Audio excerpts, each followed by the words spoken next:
今天是原转会第9次的委员会议，我们每3个月碰面一次，所以这表示原转会的运作已经正式进入第3个年头了。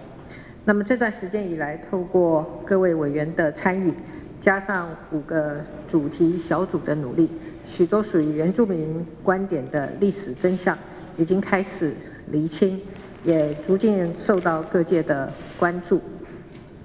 当然，所有的原住民族议题当中，族人朋友们最在乎的还是土地的议题。那么我一直记得太鲁阁族代表铁拉尤道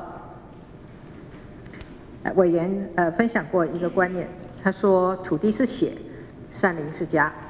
各族的文化里面几乎都跟土地有很深的羁绊。正因为这样，我们努力想厘清原住民族土地在不同的政权统治下流失的真相，并且让社会大众理解失去土地对原住民族带来的伤痛和社会文化的影响。那么我之前说过，要理解这段历史，有3块关键的拼图必须要拼起来，也就是林务局、台糖公司和退辅会取得土地的过程。经过大家共同努力，从前年开始，这3个单位都陆续来原转会委员会议来发表报告，表达意愿一起参与真相调查的工作，让过去存在的冲突的各方愿意坐下来，相互的对话，一起来还原真相，这是历史正义关键的第1步。接着，我们也继续踏出了第2步，那就是由土地小组负责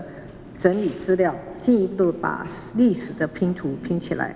呈现出族人的观点和故事。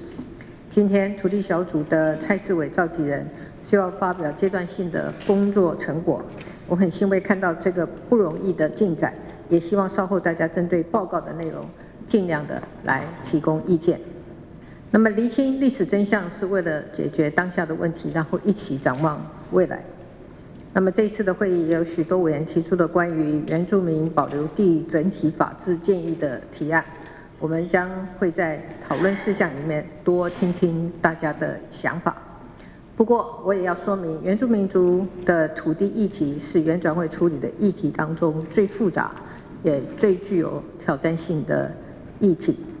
台湾地狭人稠，不同的族群的居民对土地和历史也有不同的观念。这就是为什么有一部分的民众和政府单位依然不是很明白土地对原住民族的意义。听到我们讨论这个问题的时候，会感到紧张或表现出防卫的姿态。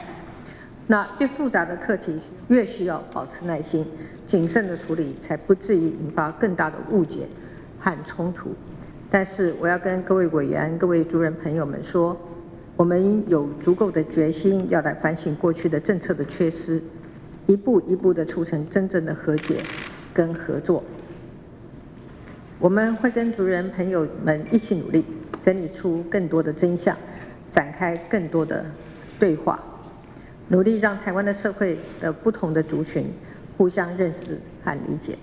那么我相信，透过原住民族历史真相跟历史正义的回复，我们将可以找出在台湾的社会条件下最能够保障原住民族土地权利的方式。我们也将会建立一个扎根在土地上所有人民共同向往的台湾认同。